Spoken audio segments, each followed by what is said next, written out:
இந்த மங்கள்தீப் சாம்ராணி பாக்ஸை ஓப்பன் பண்ணி பார்த்தோன்னா ஒரு பெரிய ஷாக் ஆகிடுச்சு எனக்கு. ஐயோ தெரியாதனமாக இதை வாங்கிட்டோம் போல்ட்ருக்கே அப்படின்ட்டு. நான் வந்துட்டு எப்போதுமே கப் சாம்பிராணி தான் வாங்குவேன். ஏன்னா அதில் தான் அதிகமாக புகை வரும். அப்போ தான் எனக்கு சாமி கும்பிட்றதுக்கான ஒரு திருப்தியே கிடைக்கும். பட் நாங்கள் இங்கே பெங்களூர் வந்ததுக்கப்புறம் இந்த வீடு சின்ன வீடுங்கிறதுனால அந்த கப் சாம்பிராணி ஏற்ற வச்சு நம்ம வீட்டில் ஓவர் புகையாயிடுது. ஸோ ஓகே கோன் டைப்பில் வாங்கலாம் அப்படின்ட்டு யோசிச்சுட்டு தான் போயிருந்தோம்.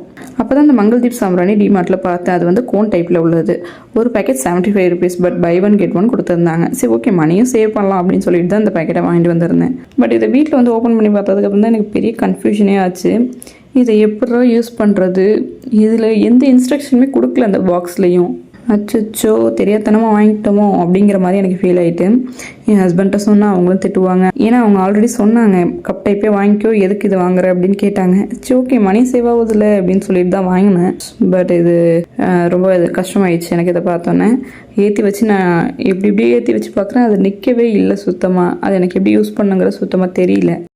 அப்புறம் நேற்று தான் அண்ணி வீட்டுக்கு போயிருந்தோம். அங்கே அண்ணி தான் சொன்னாங்க இந்த சாம்பிராணியை இப்படி ஒன்று நம்ம ஷேப்புக்கு நம்ம எந்த ஷேப்பில் வேணுமோ அந்த ஷேப்பில் இது பண்ணிக்கலாம். ஏன்னா அது கொஞ்சம் க்ளே மாதிரி தான் இருக்கும்.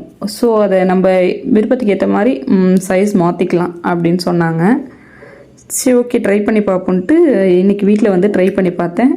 ஓகே சூப்பராக இருக்குது. ஸ்மெல் எப்படி இருக்குன்னு செக் பண்ணி பார்த்தேன். ஸ்மெல்லும் ஓகே நார்மலாக இருக்குது.